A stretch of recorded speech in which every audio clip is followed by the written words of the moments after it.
School નહીં join કરી, પણ સ્કૂલની બહારથી જ, એટલે કે બાઇબલ અભ્યાસ કર્યા પછી આ અભ્યાસને પૂરો કરવા વિચાર કર્યો અને મેં ફોર્મ ભર્યું. તો પહેલી વાર તો હું 4 વિષયમાં પાછો ફેલ થયો 12માની અંદર, કેમ કે મારું કોઈ સ્કૂલની અંદર કોઈ ક્લાસ અટેન્ડ નહીં. જાતે મહેનત, જાતે ટીચર, જાતે વિદ્યાર્થી, જાતે શીખવાનું. તો એવી સમયની અંદર મારું જે સબ્જેક્ટ હતો લોજિક મતલબ એમાં ગણિત પણ આવે, તર્ક વિતર્કના કેટલાક એવા મુદ્દાઓ આવે. તો ઘણું બધું લોજિક કોઈ શીખવે તો તમને સમજ પડે, નહીં તો નહીં સમજ પડે. પણ ઈશ્વરનો આભાર કે એ દિવસોમાં હું 5 દિવસ અભ્યાસ કરતો અને 2 દિવસ હું દેવની સેવા માટે જતો, કેમ કે બાઇબલ અભ્યાસ કર્યા પછી મેં 12માની એક્ઝામ આપી. તો તે સમયે જ્યારે દોડની અંદર હું હતો તો મને એવું લાગતું હતું કે એક સાઈડ સેવા બી કરું છું, બાઇબલ શું કહેવાય અભ્યાસ બી કરું છું. એક કામ કરો, અભ્યાસને રવા દઉં, આ અભ્યાસ કરવાનો હમણાં મારે પાસે શું કહેવાય એ સમય નથી, પ્રભુનું કામ કરવાનો સમય છે. પણ તેવા સમયમાં એવું વિચાર આવ્યો કે નહીં, સમય બદલાઈ રહ્યો છે, પરિસ્થિતિ બદલાઈ રહી છે, લોકોની અંદર વિચારો બદલાઈ રહ્યા છે. એવા સમયમાં કદાચ મારું ભણતર ત્યાં નાનું દેખાય, કેમ નહીં 12મું હું પાસ કરું. મેં પછી મહેનત કરવાનું ચાલુ કર્યું. 3 મહિના ફરી બરાબર મહેનત કરી અને મેં લોજિક વિષયની સાથે, અર્થશાસ્ત્ર વિષયની સાથે મેં 12મું પાસ કર્યું. ત્યારે પાછું મને બીજું સર્ટિફિકેટ મળ્યું, તમે 12 પાસ કર્યું. તો મને બહુ ખુશી થઈ. મતલબ હું જે કહેવા માંગુ છું તે, તમે જે કર્યું તેનું પ્રમાણ મેળવવું એ આપણા માટે ગર્વની વાત છે. જોથી બોલીએ આમેન. બાઇબલની અંદર તમે ઘણા બધા એવા વચનો તમે સાંભળશો કે એક વ્યક્તિ જ્યારે દોડવાને માટે નીકળે છે, દોડે છે અને પૂરા કર્યા પછી તેને તેનું એક શું કહેવાય છે પ્રમાણિત તેને એક ટ્રોફી મળે છે, અથવા તેને કંઈક એવું સર્ટિફિકેટ મળે છે, અથવા તેને કેટલા સમયમાં કેવી રીતે તેને દોડને પૂરી કરી એ સેકન્ડ, મિનિટ, એ સગળી વાતોની લેખિતમાં તેને એનું પ્રમાણ મળે છે. તમે સાંભળી રહ્યા છો? હાલેલુયા. આ સંસારની અંદર ઈશ્વરે તમને ને મને પણ એક લીડરની સમાન જ્યારે ઊભા કર્યા છે, તો બિલકુલ આપણે આપણી દોડને પૂરી કરવા માટે તત્પર રહીએ. જોરથી બોલીએ આમેન. આવો આ સમય દેવના વચનમાંથી જે પ્રભુના દાસ તમારી મધ્ય વચન મનન કરાવી ચૂક્યા છે, હું એ વચનના આધાર પર થોડીક વાતો તમારી આગળ હું રજૂઆત કરવા પ્રયત્ન કરીશ. અને હું આજે થોડી 7 વાતો, મારા જે સમય છે એ સમયના મર્યાદામાં રહીને હું આ વચનને સેવાને હું પૂર્ણ કરીશ. હું 7 વાતો તમારી આગળ રજૂઆત કરવા પ્રયત્ન, તમને પ્રોત્સાહન આપતા, તમને ઉત્તેજિત કરતા, તમને ઉત્સાહિત કરવા માટે હું 7 વાતો તમારી આગળ હું રજૂઆત કરીશ. અને બિલકુલ તમે એક સારા લીડર છો, તમે એક બાળક છો, તમારી પાછળ ઘણા ચાલનારા લોકો છે અને તમારી પાસે એક મોટી જવાબદારી છે. અને જેની પાસે જવાબદારી નથી તો તે લીડર નથી, પણ જેની પાસે જવાબદારી છે તો હું કહીશ તમે એક લીડર છો. અને જવાબદાર વ્યક્તિ હંમેશા પોતે જીવનની અંદર તકલીફનો સામનો કરે છે. Hello, hallelujah. એક જવાબદાર વ્યક્તિ પોતે જીવનની અંદર શું સામનો કરે છે? તકલીફનો. તેની પાસે એક પ્રેશર હોય છે, તેની પાસે એક દબાવ હોય છે. તે પોતે કેવી રીતે પોતાને અને પોતાની પાછળ ચાલનારને આગળ દોરી શકે, કેવી રીતે તે પોતે જે માર્ગ કે જે ઉદ્દેશને લઈને આગળ વધવાનો માટે નિર્ણય કર્યો છે તે વાતની, તે દોડને પૂરી કરવા પ્રયત્ન કરી શકે. તો આવો દેવના વચનમાંથી પહેલી વચન હું ફરી વાર વાંચીશ અને તમે સાંભળજો અને દેવના વચનને તમે ધ્યાનથી મનન કરવા પ્રયત્ન કરજો કે આજનું આ વચન તમારા આગેવાની પણ આને અર્થે કઈ વાતો તમને પ્રેરણાદાયક બની રહી છે. જેમ વચનમાં આપણે વાંચી ગયા કે હિબ્રુ તેનો 12મો અધ્યાય તેની પહેલી કલમમાં લખવામાં આવ્યું છે, તો આપણી આસપાસ શાહિદોની એટલી મોટી વાદળોપી ભીડ છે, માટે આપણે પણ દરેક જાતનો બોજો તથા વળગી રહેનાર પાપ નાખી દઈએ. મારી પાછળ બોલીએ, ઉતારી દઈએ, નાખી દઈએ. જીવનની અંદર આગળ વધવા માટે જરૂરી છે કંઈક એવી વાતો નાખી દો જે તમને આગળ વધતા રોકે છે. સાંભળો છો? મારી અંદર ઘણી એક સમય હતો જ્યારે મને એક શિક્ષક જેમનું આત્મિક પિતા સમજું છું, તેણે મને ઘણી બધી સલાહો આપી. તો એ મને કહેતા કે બેટા, તું જો આ પ્રકારના કામ કરવાનું બંધ નહીં કરે તો તું સેવામાં આગળ નહીં વધશે. તો હું કહું કે ભાઈ, હું તો શીખતો જ જાઉં છું અને આ કામ બી કરતો જ જાઉં છું, જે કંઈ કરું છું બધું સારું જ કરું છું, તો હું આગળ કેમ નહીં વધી શકું? હું મહેનત કરું છું તો આગળ વધવાનો જ. પણ તેણે કહ્યું, મહેનત કરીને બધા જ આગળ વધે, પણ લક્ષ્ય વગર મહેનત કરેલી પણ કંઈ કામની નથી. કોઈ બી ઉદ્દેશ્ય વગર જો તમે મહેનત નથી કરતા તો તમારું મહેનત વ્યર્થ મહેનત છે. તમે જાણો છો બાઇબલની અંદર તમને એક ઉદાહરણમાં લઈશ. પ્રભુના દાસ ઇબ્રાહિમ, જ્યારે પરમેશ્વરે ઇબ્રાહિમને દર્શન આપ્યું ત્યારે તમે આગળનું વચનનું મનન કરશો ને તો અબ્રાહમ ક્યાંથી આવે છે, એનો પિતાનું નામ શું છે, ત્યાં જે ઉલ્લેખ કરતા ત્યાર પછી એવું લખવામાં આવ્યું છે કે ઇબ્રાહિમનો પિતા તેરા એણે વિચાર કર્યો અને પોતાના પરિવારને લઈને કનાન દેશ જવા નીકળી પડ્યો. Hello, hallelujah. અહીંયા પહેલા અબ્રાહમ કનાન દેશ જવા માટે નીકળ્યો નથી. પહેલા બાપ તેને કનાન દેશ જવાને માટેનું દર્શન કે બહુ જ એક દિશા બતાવી દીધી. આપણે જઈએ, ચાલો કનાન દેશ જઈએ. જ્યારે અહીંયા પ્રભુના દાસ સમસનભાઈ જ્યારે પોતે એ વાતોને પ્રગટ કરે છે ત્યારે ઘણીવાર અમે પણ કહીએ તો આજે કેટલા 20 વર્ષોથી અમે વાળા પરિવારની સાથે રહીને હું પણ દેવના મહિમાને માટે ઘણી બધી બાબતોને જાણું છું, સમજું છું. અને જ્યારે તેઓ સાક્ષી પૂરે છે કે એક પ્રભુના દાસ છોટુભાઈથી જે શરૂઆત તેમના જીવનમાં થઈ, સેવા સેવા સેવા, અને એ સેવકાઈ દરમિયાન કેટલીક મંડળીઓની સ્થાપના પ્રભુના દાસ સેમ્યુઅલભાઈ દ્વારા કરવામાં આવી. ત્યારબાદ આગળ વધતા તેઓ પ્રભુના દાસ તેમના દીકરાને પણ તૈયાર કર્યો. પ્રભુના દાસ નટુભાઈ તેઓ પણ પાછલા લગભગ 52 વર્ષ તેઓ સેવકાઈમાં આપ્યા. ઉંમરની વાત નહીં, સેવકાઈની અંદર જે સમય કાઢ્યો તે વાત કહું છું. 52 વર્ષ તેમને સેવામાં આપ્યા. અને એ સમય દરમિયાન જ્યારે તેઓ સેવામાં હતા કે ત્યારે તેમને પણ લાગ્યું કે ઘણા બધા સેવા કરી રહ્યા છે, પરંતુ તેઓને શિક્ષણ માટે પણ કોઈક શિક્ષક હોવો જોઈએ, કે આપણા લોકો પણ શિક્ષણથી વધારે તૈયાર થવા જોઈએ. કેમ કે તેઓ એક મસીહ પરિવાર, ખ્રિસ્તી પરિવારમાંથી તેઓ આવ્યા. તેઓને ખબર છે શિક્ષણ એક મસીહ પરિવારમાં કેટલું અગત્યનું છે. જો પેઢીને આગળ ચલાવવું છે, ટકાવી રાખવું છે, તો શિક્ષણ વગર તે પેઢી ટકતી નથી. એ જ પ્રમાણે એક લીડરશીપને પણ આ બાબત બહુ ધ્યાનમાં લેવા જેવું છે. એક વિડીયો લગભગ મેં ગત દિવસોની અંદર આસલવા ગામમાં ગયો હતો અને ત્યાં કોઈ મને ઓળખે નહીં, ફક્ત ત્યાં એક જે મિત્ર કાલેબ કરીને હતા તે મને ઓળખે.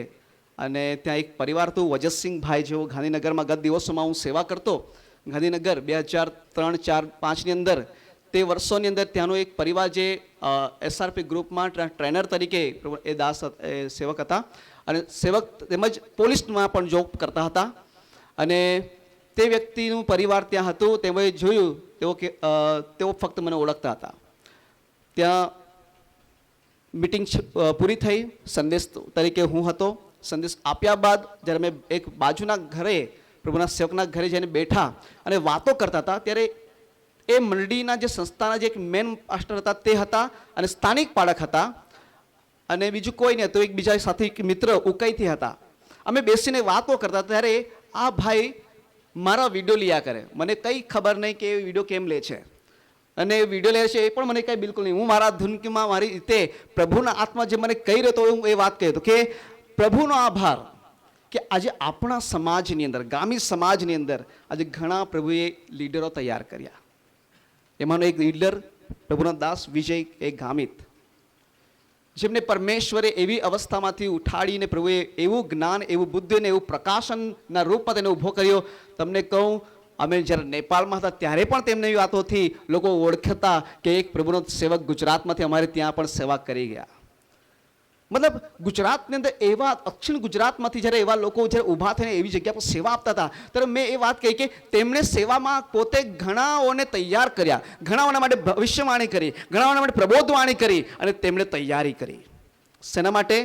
કે હું જે સેવા કરું છું હવે પછીના દિવસોમાં આવનાર પેઢી ઘણી બધી સેવકાઈને માટે આગળ વધે. હાલેલુયા. તો એક લીડરનું એક મહત્વનો જે ભાગ છે તે પોતે જે સેવા કરે છે એની પાછળ ઘણા બીજા તૈયાર થઈ જાય. હાલેલુયા. જોરથી બોલીએ હાલેલુયા.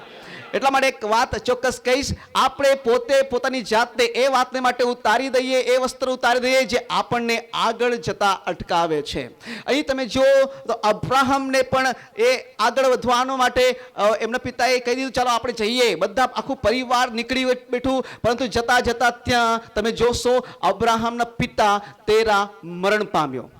હવે આ લક્ષ્ય હતું કનાન દેશ જવાનું, પણ મરણ પામ્યું. ત્યારે શું બન્યું છે તે આપણે વાંચીએ છીએ તો ત્યાં તમે ધ્યાનથી તમે ઘરે બેસીને શાંતિથી મનન કરજો. તે લખવામાં છે તેરા મરણ પામ્યા બાદ તે સમયે પરમેશ્વરે 12મા અધ્યાયની અંદર એ વાત ઇબ્રાહિમને કહી કે હું ઉઠ, હું તને એ દેશ વચનના દેશમાં તને હું પહોંચાડીશ. હાલેલુયા. હું એ વાત મનન કરતો હતો કે કેમ તે સમયે પરમેશ્વરે તેરાને એ વચનથી આગળ વધવા માટે પ્રયત્ન ના કર્યો. યાદ રાખો, આપણું સેવકાઈનું દોડ કદાચ બહુ લાંબી હોઈ શકે અથવા ઘણી ટૂંકી બી હોઈ શકે, પણ આપણી ફરજ છે જેની શરૂઆત આપણે કરી છે તેને પૂરું કરવાવાળું પણ કોઈ હોવું જોઈએ. જોરથી બોલીએ આમેન. હાલેલુયા. જે શરૂઆત એક પિતાએ કરી છે એની પૂર્તિ કરવા માટે પુત્ર પણ ત્યાં તૈયાર હોવો જોઈએ. અગર નથી તો તમારી સેવકાઈ ત્યાં જ સમાપ્ત થઈ જાય, ત્યાં જ અટકી જાય. ને એ વાત પણ કહી રહ્યો હતો, પ્રભુનો દાસ વિજય ગામિતે સેવા કરી, આજે જોય મિનિસ્ટ્રીની અંદર ઘણી તકલીફો આવી, પણ આજે તેનો દીકરો સેમ તૈયાર થઈને એ કામને આગળ લઈ રહ્યો છે.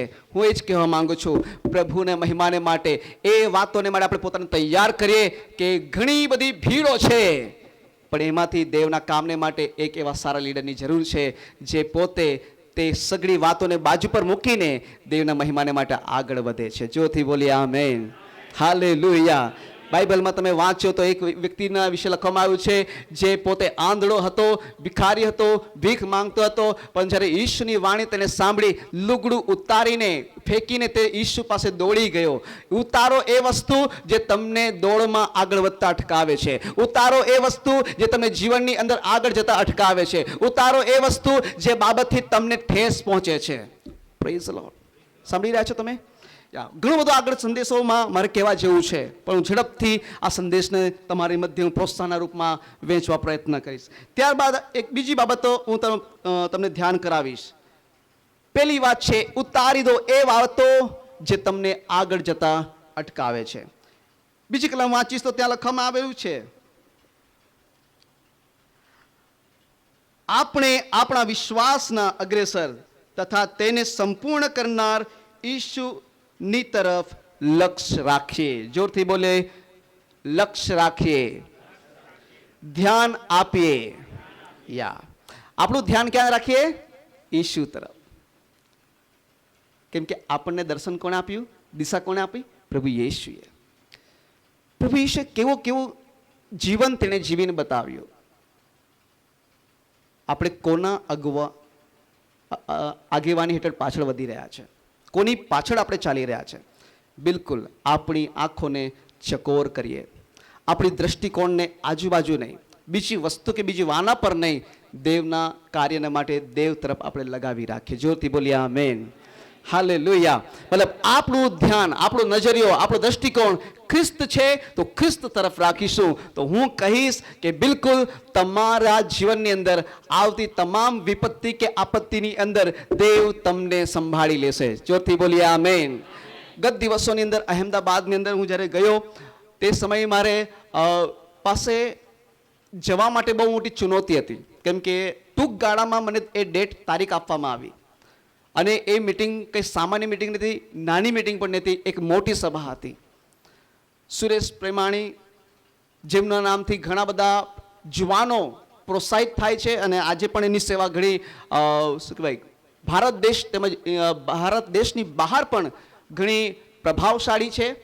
અને એ પ્રભુના સેવકની મિટિંગનું જ્યારે આયોજન થયું, મને અમદાવાદથી ફોન આવ્યો, નિલેશભાઈ અમને 3, 13, 14 અને 15 તારીખ તમારી પાસે જોઈએ છે, શું તમે આપશો? પહેલાં તો મેં ધ્યાન કર્યું, મેં મારા કેલેન્ડરમાં જોયું, મેં કહ્યું એવું તો કોઈ છે નથી, પણ મારા ધ્યાનમાં એ વાત મિસ થઈ ગઈ કે 14 તારીખ લગભગ મહારાષ્ટ્રની અંદર બેચ હતું, પણ ત્યાં મારો કોઈ સબ્જેક્ટ નહીં હતો, માટે એ વાતના માટે પછી મેં કહ્યું કંઈ વાંધો નહીં. પછી 15 તારીખે લગભગ જીસસ કોર્સની અંદર ત્યાં પણ મારે ટીચિંગ હતું, પરંતુ મને એવું લાગ્યું કે એક દિવસ માટે હું કેમ મિસ કરું, એટલે પછી એડજસ્ટમેન્ટ કરવા માટે પછી એ પ્રયત્ન કર્યો. અને આ રીતે જ્યારે એ મિટિંગના માટે મેં હા કહી, મારી પાસે બીજો પડકાર આવ્યો, વાહન કઈ લઈ જઈશ. હવે મારી પાસે બીજો પડકાર એ પણ આવ્યો, વાહન કયું લઈ જઈશ, કેમ કે ચોમાસાનો સમય, અહીંથી જવાનું, ટીમ સાથે જવાનું આવવાનું તકલીફ પડે. ત્રીજો પ્રશ્ન હતો, વગાડનાર કોને લઈ જાઉં, કેમ કે જે ટીમ આવવાની મારી સાથે ટીમ જે રહે છે એ ટીમના ઘણા અલગ અલગ તેઓના પ્રોગ્રામ તેઓ નક્કી થઈ ચૂક્યા હતા, તેઓની ડેટ ફિક્સ હતી. મારી પાસે ઘણા પડકારજનક પ્રશ્નો હતા, પણ મેં તે સમયે પ્રભુને પ્રાર્થનામાં બની રહ્યો. મારી વાઈફને કહું શું કરું, મને કંઈ સમજ પડતી નથી. એક પછી એક ગાડીવાળાને મેં બુકિંગ કરાવું છું, પ્લીઝ તમે આવજો, તમે આવજો, તમે આવજો. પણ મારું ધ્યાન આજુબાજુ મેં કરવા ગયો, હું ઘણો અટવાયો. ઘણી વાર મારા મનની અંદર બહુ વિચાર આવ્યો. પછી મેં એક દિવસે શાંતિથી બેસીને પ્રભુને પ્રાર્થના, પ્રભુ મારી સાથે છે કોણ જેને હું મારી સાથે ઊભો છું. અને ત્યારે મેં પ્રભુના દાસ પાઉલભાઈ એમને કીબોર્ડ પર મેં જોયા, એટલે મને લાગી બિલકુલ આ જ વ્યક્તિ હોવો જોઈએ. મેં તરત જ પાઉલભાઈને ફોન કર્યો, તેમણે કહ્યું નિલેશભાઈ કંઈ વાંધો નહીં, ડેટ ખાલી જ છે, હું આવીશ. તેઓ તૈયાર થયા. મારા જીવનની અંદર જે વાતો વિશે મેં વિચાર્યું હતું, પ્રભુનો આભાર, એવા સમયની અંદર પ્રભુએ એવા વ્યક્તિઓને મારી સાથે તે સેવાના માટે તૈયાર કર્યા. હાલેલુયા. એક વાત ચોક્કસ કહીશ, તમારું દ્રષ્ટિકોણ જો ખ્રિસ્ત તરફ છે, પ્રભુ સમય પર તેની સગળી વસ્તુની પ્રબંધતા પૂરી કરશે. જોરથી બોલીએ આમેન. એટલા માટે આપણું પ્રબંધક એ પોતે પ્રભુ છે. આપણે તેની તરફ દ્રષ્ટિકોણ કરીને ચાલીએ છીએ તો ચોક્કસ સફળતા આપણી સાથે છે. ફરી એ અબ્રાહમના દાખલાથી તમને કહેવા પ્રયત્ન કરીશ કે જ્યારે પરમેશ્વરે એમને જે વાત કરી એ દર્શન પ્રમાણે નીકળી ગયો, કેમ કે હવેથી વચન એ તેરાની પાસે નથી, હવે વચન એ અબ્રાહમની પાસે છે. સાંભળ્યું છો?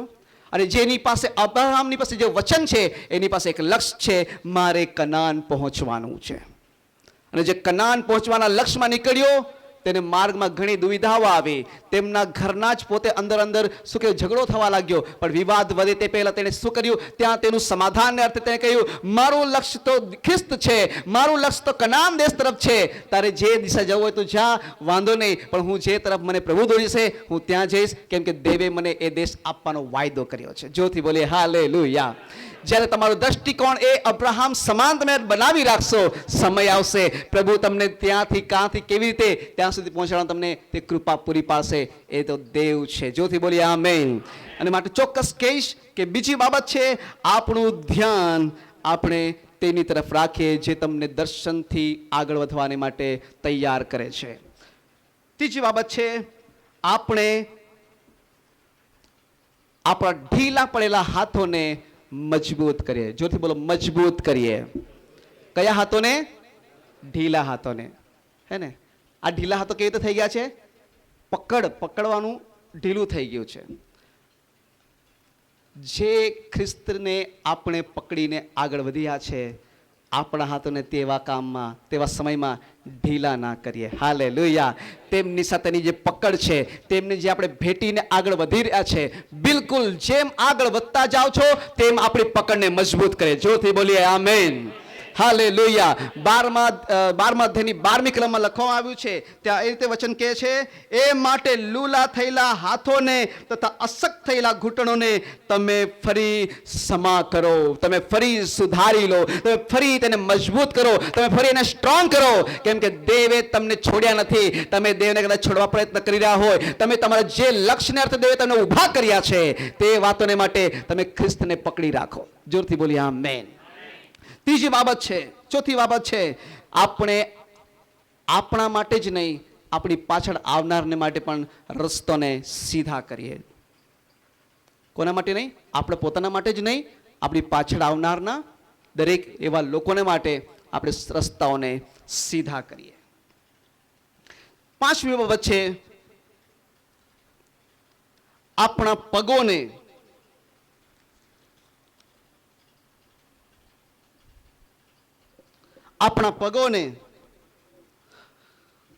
પ્રયત્નશીલ બનાવીએ. મતલબ કાર્યને માટે અટકી નહીં જઈએ, આગળ ધપાવવાને માટે પ્રયત્નશીલ બનાવીએ.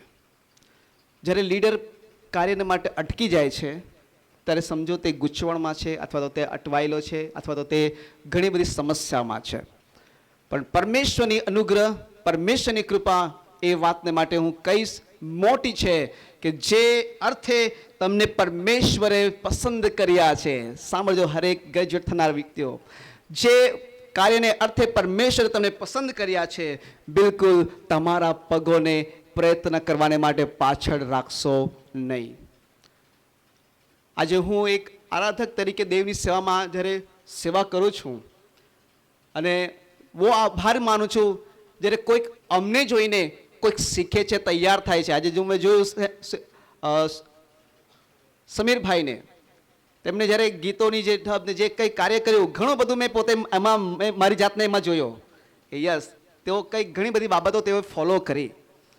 અને એટલું જ નહીં, જ્યારે અમદાવાદમાં પણ હું હતો હમણાં ગત દિવસોમાં, તે સમયે પણ ત્યાં ઘણા લોકો એટલા આનંદની સાથે તેઓએ કહ્યું, અને હજુ બી મારા પર મેસેજ આવે, ફોન આવે ને કહે, હજુ મને તમારા ગીતો સાંભળવા છે સાહેબ, તમારું ચર્ચ ક્યાં છે? અમે પણ બરોડાથી એક દિવસે ચર્ચમાં, તમારા ચર્ચમાં મિટિંગ કરવા આવવાના છે. મેં કહ્યું આવો, મારું ઘર બહુ ચર્ચ મોટું નથી, નાનું છે, કંઈ વાંધો નહીં સાહેબ, પણ અમને તમારી સાથે જે સેવા તમે કરી રહ્યા છો એનો લાભ લેવો છે. પણ તમને જે કહેવા માંગુ છું, તમારી પાસે જ્યારે એ ધગસ અને પ્રયત્ન રહેશે, લોકો તમારી પાસે આવશે, લોકો તમારી પાછળ ચાલશે, લોકો તમારી પાસેથી શીખશે, અને દેવના મહિમાને મળે તેઓ પોતે તૈયાર થશે. જોરથી બોલીએ આમેન. આવો જોરદાર તાળી પડે પરમેશ્વરના મહિમાને માટે. અને છઠ્ઠી વાત છે, તમે બહુ સાવધ રહો. શું રહો? સાવધ. જેમ જેમ તમે આગળ વધો છો, તમારી અંદર તમારું જોવાનું, તમારું કામ કરવાનું, દરેક વાતોમાં સાવધપણું રાખો, સચેત રહો. કેમ કે જ્યારે માણસ પ્રગતિ કરવા લાગે ત્યારે ત્યાં તેને ઘણી અટકણ ઊભી કરવા માટે ઘણા બધા શત્રુ શૈતાનના કેટલાક કાવા દવાઓ તૈયાર કરતા હોય છે કે તમે ધીરે ધીરે એમાં જ પડી જાઓ. તમે જાણો છો, એક સમય હતો, ઘણા બધા પ્રચારકો બહુ જ જોરદાર પ્રચાર કરતા. આજે તેઓની સેવકાઈ ડીમ થવા લાગી, તેઓની સેવકાઈ ઘટવા લાગી.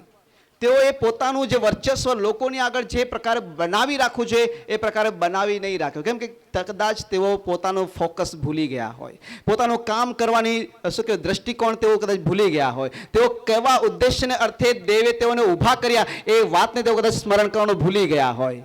એટલા માટે બાઇબલ કહે છે સાવધ રાખો. તમને દેવે કઈ વાતોને અર્થે દેવે પસંદ કર્યા, તમને કયા કાર્યને અર્થે દેવે પસંદ કર્યા, એ વાતોને તમે શું કરો? સાવધ રાખો. છઠ્ઠી વાત છે, સાવધાન રહો કે કોઈ તમને પાડે નહીં, કોઈ તમને ખોટી વાતથી તમને પાડી નહીં નાખે. છઠ્ઠી વાત તમે બિલકુલ ધ્યાનમાં લેશો કે પોતે પોતાને સાવધ રાખે. અને સાતમી વાત છે, અને એવું કહીને મારું અહીંયા વચનની સેવાને હું બોલવાનું બંધ કરીશ. સાતમી બાબત છે, આપણે સાચા આરાધક બનીને રહીએ. હાલેલુયા. આપણે સાચા ભક્તિ કરનાર તેના લોક તરીકે બનીને રહીએ. કેમ કે પરમેશ્વરે આપણને ફક્ત તેની સેવાનું કામ આપ્યું એટલું જ નથી, પણ તેની સાથે બની રહેવા માટે દેવે આપણને એક મોટો શું કે હૃદય પણ આપ્યું છે. આપણું હૃદય હંમેશા દેવ ભણી, તેના મહિમાના કાર્ય ભણી આપણે બનાવી રાખીએ.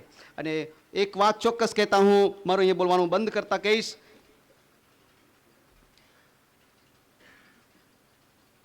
કે સાચા પરમેશ્વરને ભક્તિ કરનાર ભક્તની અંદર પ્રભુ તેનો પ્રેમ મૂકે છે.